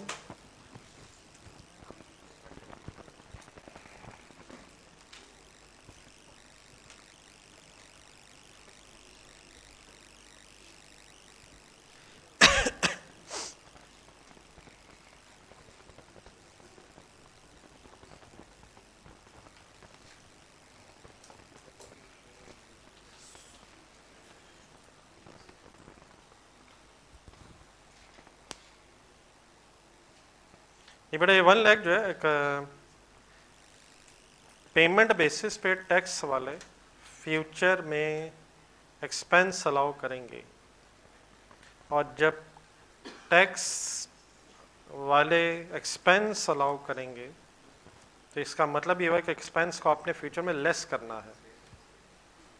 लेस करने का मतलब होगा कि आपके टैक्सेबल प्रॉफिट कम हो जाएंगे, और टैक्सेबल प्रॉफिट्स कम होने का मतलब हमें टैक्स सेविंग हो जाएगी। अच्छा, इस वक्त जो डिस्कशन हो रही है ये मेरे नज़दीक तो बहुत ज़्यादा सीरियस हो रही है। आपको भी आई होप कि यही लग रहा हो, क्योंकि उसके बाद डेफिनेटली इस वक्त जो डिस्कशन हो रही है ये अज्यूम्ड है कि आपको आहिस्ता आहिस्ता बात अगर समझ आ गई है तो बाद में फिर ज़्यादा टाइम की बजाय हमें शायद टाइम बहुत कम लगेगा, और डेफिनेटली इस वक्त ज़ीरो डिस्टर्बेंस ही बेस्ट रहेगी। ठीक है बेटा ऑनलाइन स्टूडेंट्स, आपको क्लियर हो गया? ये मैं वर्ड यूज करता हूं टैक्स वाले एक्सपेंस अलाउ करेंगे, इसका क्या मतलब है? टैक्सेबल प्रॉफिट में फिगर ऐड होगी या लेस होगी? एक्सपेंस अलाउ करेंगे, और एक्सपेंस अलाउ करने का मतलब एक्सपेंसेस टैक्स वाले बढ़ेंगे। टैक्स वाले एक्सपेंसेस बढ़ने का मतलब टैक्सेबल प्रॉफिट कम होंगे। अगर फ्यूचर में टैक्सेबल प्रॉफिट्स बढ़ने का चांस है, इसका मतलब ज्यादा टैक्स देना। फ्यूचर में मैंने उलट बोला, फ्यूचर में टैक्सेबल प्रॉफिट्स बढ़ जाएंगे, टैक्स ज्यादा देना पड़ेगा, कम देना पड़ेगा? डेफर्ड टैक्स लायबिलिटी है, डेफर्ड टैक्स लायबिलिटी है। फ्यूचर में टैक्सेबल प्रॉफिट्स कम हो जाएंगे, टैक्स सेविंग हो जाएगी, tax saving results into deferred tax asset. जिन डिफरेंसेस से फ्यूचर में टैक्सेबल प्रॉफिट्स बढ़ने का चांस हो, क्या बोला मैंने प्लीज?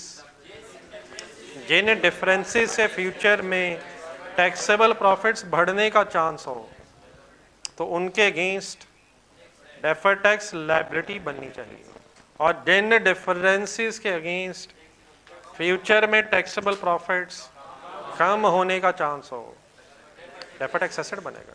तो फुल इन्वॉल्वमेंट रिक्वायर्ड है जी। एनी कन्फ्यूजन है? चले सर, मैंने कल से लेकर आज इस वक्त तक आपके सामने ये 3 सिनेरियोज डिस्कस किए हैं। और इन 3 सिनेरियोज को मैंने आपके सामने होपफुली, अल्लाह करे आप एक्नॉलेज करें इस बात को, कि हमने लॉजिकली डिस्कशन की है कि कब डेफर्ड टैक्स एसेट बनना चाहिए और कब नहीं बनना चाहिए, कब लायबिलिटी बननी चाहिए। लेकिन थोड़ा सा ज़रा एग्ज़ाम हॉल जहन में लाएं ज़रा, और इस एग्ज़ाम हॉल में ज़रा ये पहली लाइन देखें ज़रा। यकीनन माशाल्लाह आप तेज़ लोग हैं। फ्यूचर टैक्सेबल प्रॉफिट्स कम हो रहे हैं, देयरफॉर डेफर्ड टैक्स एसेट बन रहा है। यहाँ तक कंफर्म है। लेकिन एग्जाम में ये ज़रा डिटेल में सोचना थोड़ा सा टफ हो जाता है। तो लॉजिकली तो यही है, लेकिन इसका एक शॉर्टकट भी है। एक हेडिंग लिखें, समरी, समरी ऑफ डिस्कशन।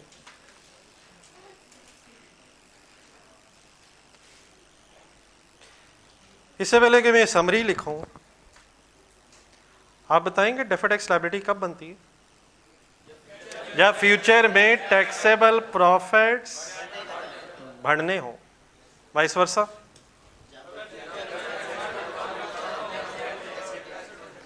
तो बात आपकी अल्हम्दुलिल्लाह बिल्कुल ठीक है, जिन जिन लोगों ने सुनाई है, जिन्होंने नहीं सुनाई उनकी भी सही होगी है। लेकिन एक शॉर्टकट क्या है? हेडिंग लिख लिया तो रुक जाए। 4 पॉइंट्स हैं इसमें, और अगर एक ही पता चल जाए तो बाकी तीनों भी शायद खुद ही आइडिया हो जाएगा। शॉर्टकट सर ये है कि if carrying amount of an asset, अपने रजिस्टर में ज़रा फर्स्ट सिनेरियो ढूंढें, और फर्स्ट सिनेरियो में कल हमने एक कैरिंग अमाउंट्स और टैक्स बेसिस का कंपैरिजन किया मशीन का 4 सालों का।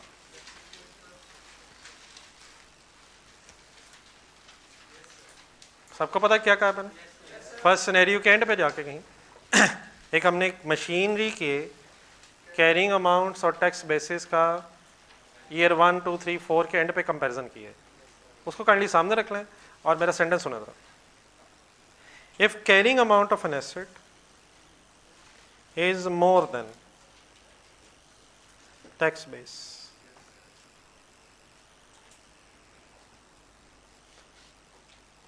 अगर कभी भी किसी एसेट की कैरिंग अमाउंट उसकी टैक्स बेस से ज़्यादा होगी तो बहस हम किया करेंगे। हमने सोचना बहुत है क्योंकि सिर्फ रट्टे से काम चलता नहीं है, लेकिन इंशाल्लाह बहस के नतीजे में हमेशा डेफर्ड टैक्स लायबिलिटी ही बना करेगी। अपने ज़रा 4 साल गौर से टेबल में देखें please. What is the carrying amount at the end of the first year? What is tax base? क्या कैरिंग अमाउंट टैक्स बेस से ज़्यादा है? एंड में आखिरी कॉलम में देखें क्या लायबिलिटी बन रही है? दूसरा साल देखें क्या कैरिंग अमाउंट ज़्यादा है? तीसरा साल देखें तो तीनों सालों में, आखिरी साल में तो वैसे ही ज़ीरो हो गया था, तीनों सालों में कैरिंग अमाउंट ज़्यादा है इस एग्जाम्पल में। एंड में आपका डिसीजन ये था कि डेफर्ड टैक्स लायबिलिटी बन रही है, और इंशाल्लाह ये हमेशा ऐसे ही होगा। क्या ऐसे ही होगा? अगर carrying amount of asset more than tax base, it will result into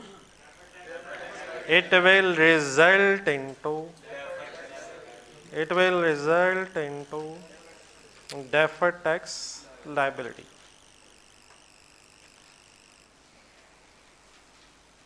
logically discussion वही है, लेकिन अगर कहीं फंस जाएं तो क्या सलूशन हो सकता है? ढूंढने के एसेट की बात हो रही है, और अगर एसेट की बात हो रही है और कैरिंग अमाउंट ज़्यादा है, किससे ज़्यादा है सर? तो इंशाल्लाह क्या बनेगा? क्या इसका मतलब जो 2 दिन लगाए हैं वो जहन से निकालने हैं? लेकिन शॉर्टकट भी आइडिया होना चाहिए। अच्छा, यही सेंटेंस ज़रा रिवर्स करवाएं ज़रा। If carrying amount of an asset is less than वाला सिनेरियो भी आपने अल्हम्दुलिल्लाह देखा आज ही। सेकंड सिनेरियो ज़रा ढूंढें।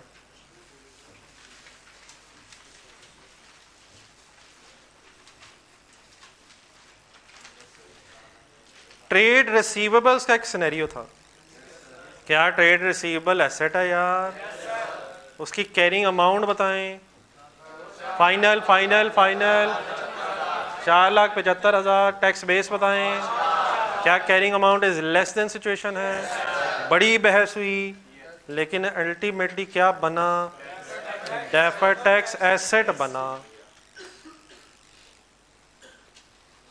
यही दो पॉइंट्स लायबिलिटीज के लिए उलट हो जाएंगे।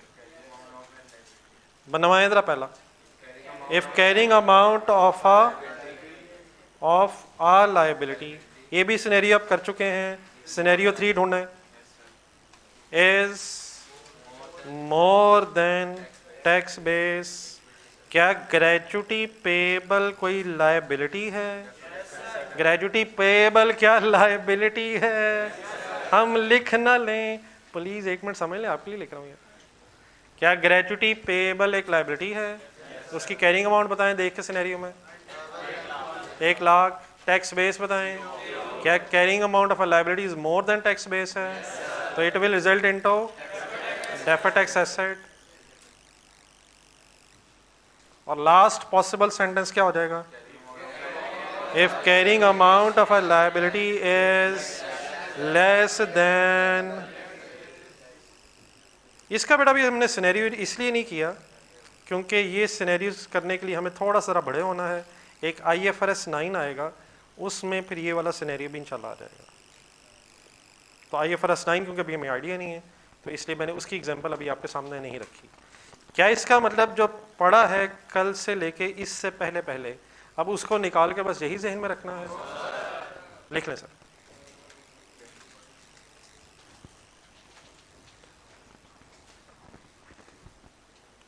क्या इस वक्त मैं कोई लॉजिकली डिस्कशन कर रहा हूं या कुछ शॉर्टकट बताने की कोशिश कर रहा हूं?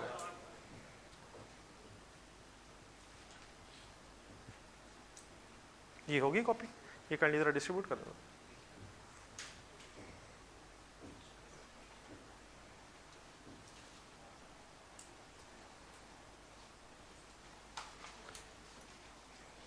दे देंगे, वो कर लेंगे उससे, वो थोड़ा सा उसका पकड़ा दो।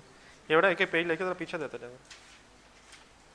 और अगर कोई दोस्त नहीं है क्लास में तो वो इंशाल्लाह बाद में ले लेगा।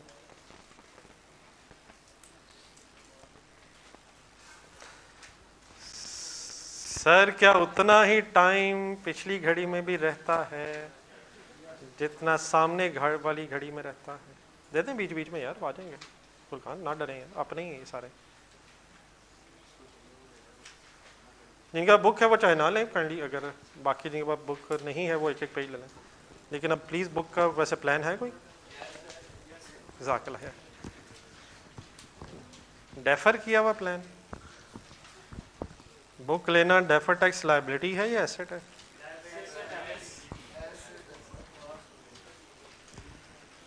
रिस्क ले लें सर।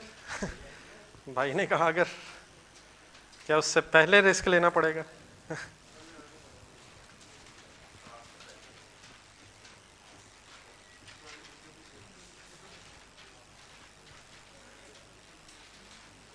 अगर आपके पास बेटा प्लीज पेज है तो पीछे देते जाए, प्लीज पकड़ के पेज पीछे देते जाएं।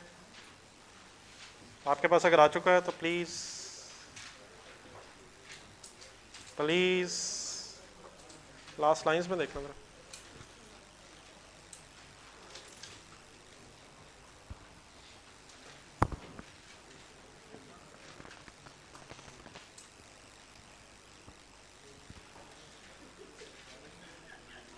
किसको बता रहे हैं उसको समझ नहीं आया शायद, क्या समझ आ गया?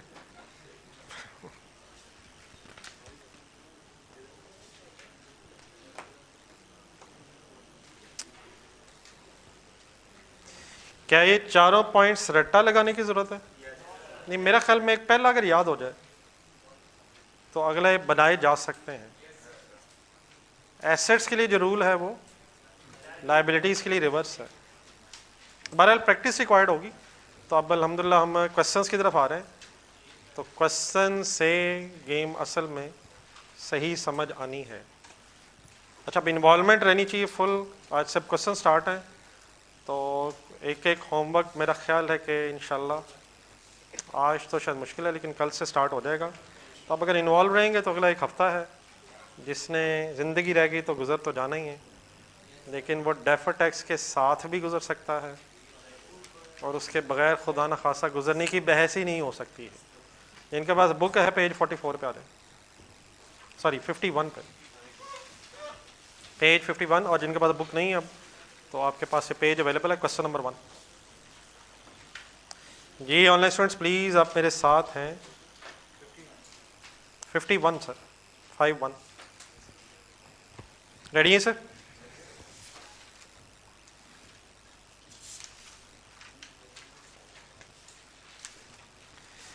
Following information for the financial year ended, आसान से एक सवाल से बहस शुरू कर रहे हैं हम। 31 December 2010 related to Galaxy Limited, a listed company which was incorporated on 1st January 2009. Profit before tax for the year and amounting to rupees 60 किस साल का है, 45 किस साल का है? फर्स्ट लाइन में ज़रा देखें, हमें ये जो डाटा दिया हुआ है वो 31 December 2010 का है, साथ कंपैरेटिव भी बता रहा है। Detail of accounting and tax depreciation of fixed assets is as follows. Fixed assets simply means non-current assets, property, plant, equipment वगैरह। अकाउंटिंग और टैक्स डेप्रिसिएशन 2010 और 9 की दी हुई है। GL Galaxy Limited purchase the fixed assets on 1st January 2009 for ₹100 million। ऊपर second line में वापस जाए, बिजनेस इनकॉर्पोरेट हुआ है 1st January 2009, करंट ईयर या पिछले साल? पिछले साल के स्टार्ट पे, और उसी वक्त पहले ही दिन ये एसेट्स खरीदे गए हैं। लेकिन 2009 का कोई ब्रॉड डाउन तो नहीं होगा, बिजनेस का फर्स्ट ईयर है सर। जी sir, point 1, GIE operates a gratuity scheme. The provision made during the year 2009 and 10 amounting rupees 1.7 and 2.2 million respectively। Provision made during the year वाले वर्ड्स अंडरलाइन करूंगा। और इन words को जहन में रख के जरा 1.7 और 2.2 की जरा एंट्री बताएंगे। Gratuity expense debit, payable credit. इन अमाउंट्स को एक्सपेंस बनाया गया है 9-10 में। No payment has been made on account of gratuity during these periods, लेकिन कोई पेमेंट नहीं हुई। Number 2, during the year GL sold an asset for ₹3 million and recognized a profit of ₹0.5 million। ये सेंटेंस काइंडली दोबारा पढ़ें। 3 million का meaning बताएं। Cell proceeds. 0.5 क्या है? Accounting gain. गौर से दोनों फिगर्स दोबारा देखें। क्या गेन तभी होता है जब WDV से ज्यादा बेचा हो? तो WDV क्या होगी? नेक्स्ट सेंटेंस सही कह रहे हैं, 2.5। Tax base of an asset was, बेचा कितने का था? तो टैक्स गेन कितना होगा? 1 million। 3 - 2, डिस्पोजल में ना फंसा लीजिएगा, ये ना हो के बाकी तो ठीक है। डिस्पोजल, नो अदर एडिशन और deletion was made during 2009 and 10। एक ही ये डिस्पोजल हुई है। किस साल हुई है ड्यूरिंग द ईयर? नहीं, फर्स्ट लाइन में देखा ना, ये ड्यूरिंग द ईयर कौन सा चल रहा है? 10 चल रहा है। Bad debt expense word underline करें, और अगली लाइन में एक मिनट जाके bad debts return of words underline करें। बैड डेट एक्सपेंस की एंट्री बताएं। हाँ जी बिल्कुल सही है। बाय डिफॉल्ट एस्टिमेटेड बेसिस पे हम एक्सपेंस बनाएंगे, तो bad debts expense debit, allowance credit, और बैड डेट्स रिटर्न ऑफ की entry therefore allowance debit, bad debts credit, sorry allowance debit, debtors credit. ये एंट्रीज एक दफ़ा दोबारा अपने हाथ से प्लीज़ लिख लें और इन वर्ड्स को याद रखें। बैड डेट एक्सपेंस मीन्स हम बाय डिफ़ॉल्ट एस्टिमेटेड बेसिस पे एक्सपेंस रिकॉर्ड करेंगे। Written off means actual bad debts, और एक्सपेंस रिकॉर्ड करने के बाद therefore actual bad debts, allowance debit, debtors credit. Any confusion?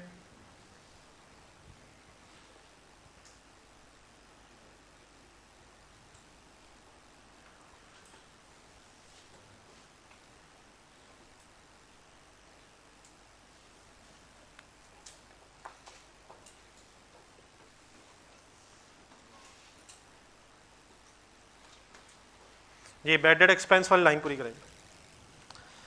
Bad debt expense recognise during the year was 5 million last year, and bad debts written off के amounts 3 और 4 million, साथ comparative data दे रहा है। Applicable tax rate 35% है। मैंने आपसे कहा था टैक्स रेट एग्जामिनर बताएगा, वो 30, 35 जो भी बताए हम उसको बेस बना के वर्किंग कर लेंगे। रिक्वायर्ड हमसे क्या है? Extract from statement of comprehensive income for the year ended 31 December 2010 including comparatives. किस साल के साथ कौन सा भी बनाना है, और स्टार्ट करना है अपने प्रॉफिट बिफोर टैक्स से। घड़ियाँ सारी देखनी है तो देख लें, रजिस्टर साथ खोल लें, लेकिन घड़ी देखते देखते रजिस्टर खोल लें।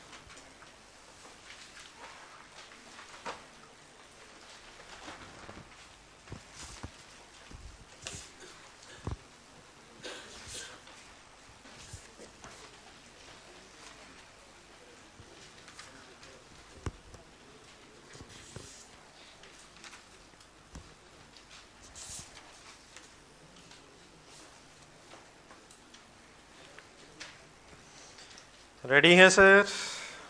क्वेश्चन नंबर 1, नाम?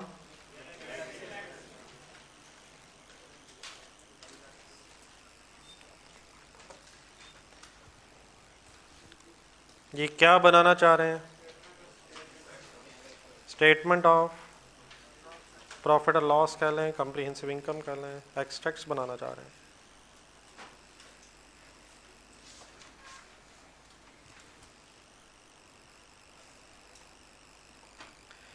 For the year ended 31 December 2010,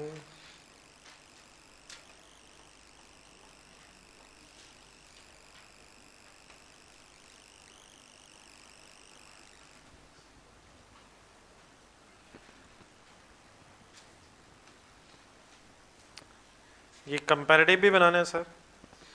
तो 30 June 2010 ईयर एंड है, 10/9 rupees in millions.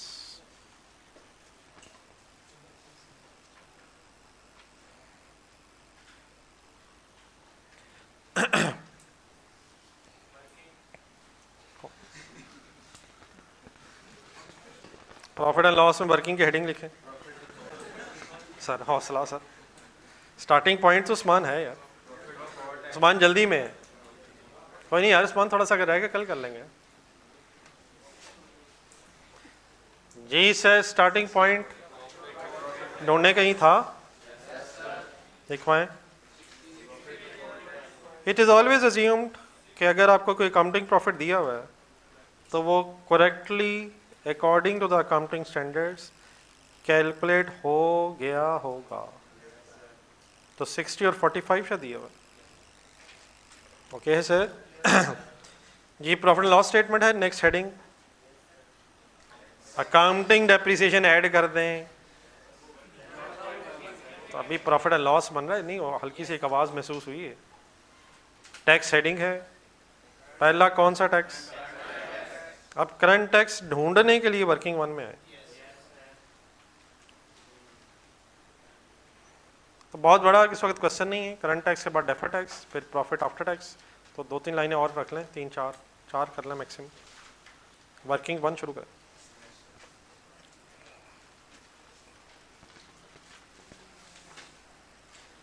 Game interesting है, आपने साथ साथ फुल इन्वॉल्व रहना है, इशू नहीं है, वरना ये बात साइंस बन जानी है, बन गई है। अगर अभी तक नहीं बनी तो इंशाल्लाह बनने का चांस भी नहीं है, सिर्फ कंसंट्रेशन इन्वॉल्वमेंट रिक्वायर्ड होगी। जी सर, करंट टैक्स की वर्किंग का स्टार्टिंग पॉइंट क्या है? प्रॉफिट बिफोर टैक्स है 60 एंड 45। यहाँ तक मेरे साथ ज़रा काइंडली इकट्ठे हो रहे हैं।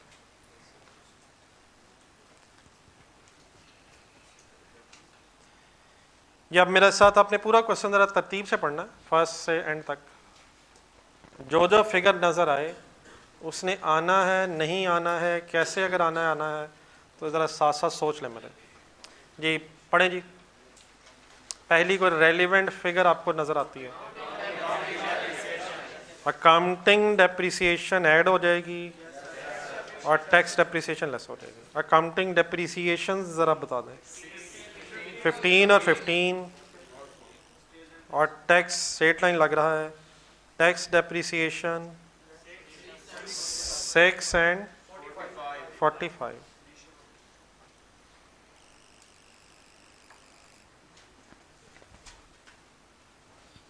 ओके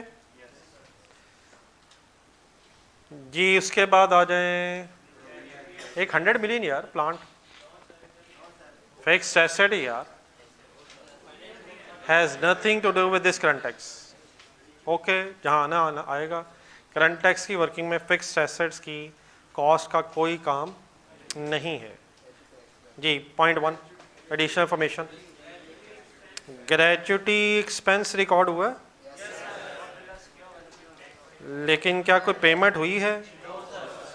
तो ग्रेच्युटी एक्सपेंस का क्या करेंगे? कितना? 1.7 2009 का है, 2.2 2010 का है। ज़रा ये सही देख लें ज़रा।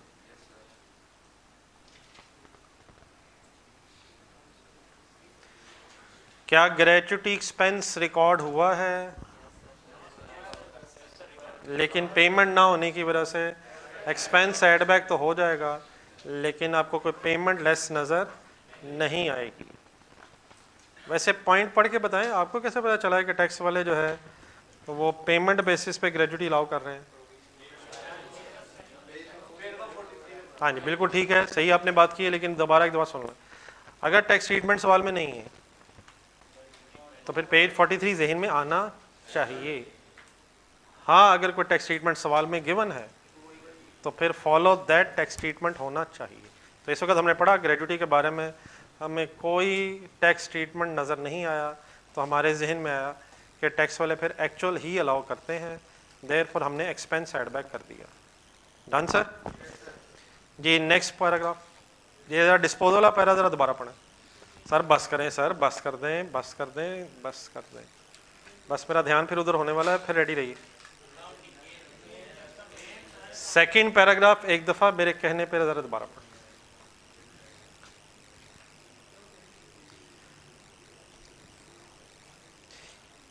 ये डिस्पोजल है किस साल? पहले ये फाइनल है, इसका मतलब 2009 में तो कुछ नहीं है। 3 मिलियन का क्या करूं करंट टैक्स में? यार sale proceeds, sale proceeds has nothing to do with the profit and loss. Cash debit है। क्या प्रॉफिट लॉस में कैश आया होगा या गेन आया होगा? 0.5 ढूंढें, ये कौन सा गेन लग रहा है? तो अकाउंटिंग गेन का क्या करूं? और यार गेन ऐड होता है, हम उसका इफेक्ट कैंसल करना चाहते हैं और उसकी जगह टैक्स गेन जरा कैलकुलेट करवा दें। 3 - 2 1, तो 1 ऐड करें या लेस करें? देख लें यार, 9 में क्यों नहीं लिख रहा? ड्यूरिंग द ईयर और 2010 का डाटा चल रहा है।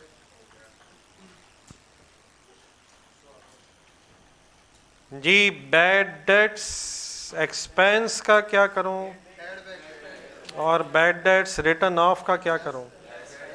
इंडिविजुअली करें जरा।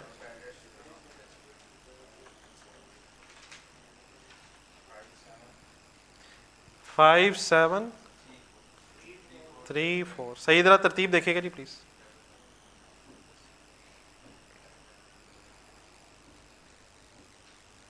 और बोर्ड से देख के हमने 5 7 लिख लिया है। प्लीज यार सवाल में लिखा हुआ है। एक मिनट,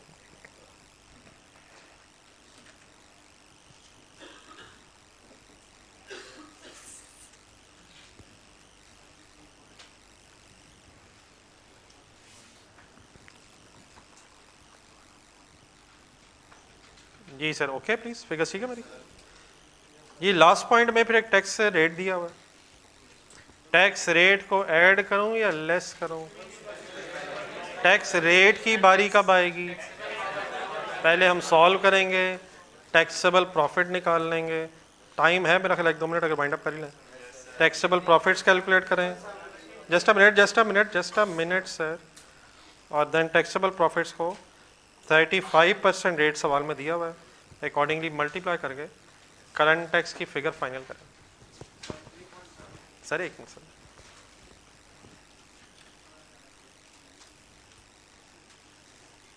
मैंने आपसे पहले भी कहा था FA2 अंडरस्टैंडिंग के हवाले से इशू नहीं बनेगा। हाँ, मेन वही मसला है कि अपने आप को डेली बेसिस पे मोटिवेट किया जा सके।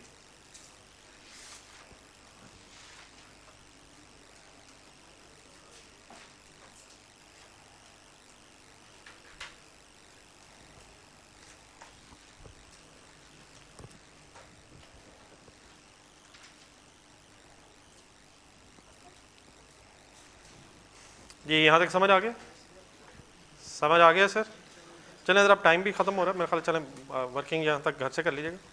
ये एडलेस में इशू तो नहीं है? चलें फिर कहीं इंशाल्लाह कहीं से स्टार्ट करेंगे। और टेस्ट के लिए भी टाइम निकालना है आपने यार। सर किस चीज़ का टेस्ट? आज टेस्ट ना कर यार, हमने तो कल देना था, दिया नहीं ना था। दे दें, हिम्मत कर लें इसके बाद फिर नेक्स्ट वीक में टाइम नहीं मिलेगा। कल से ऑनवर्ड्स फिर गेम IS-12 की तरफ आनी है, तो प्लीज़ आज टाइम निकालने की कोशिश किया करें।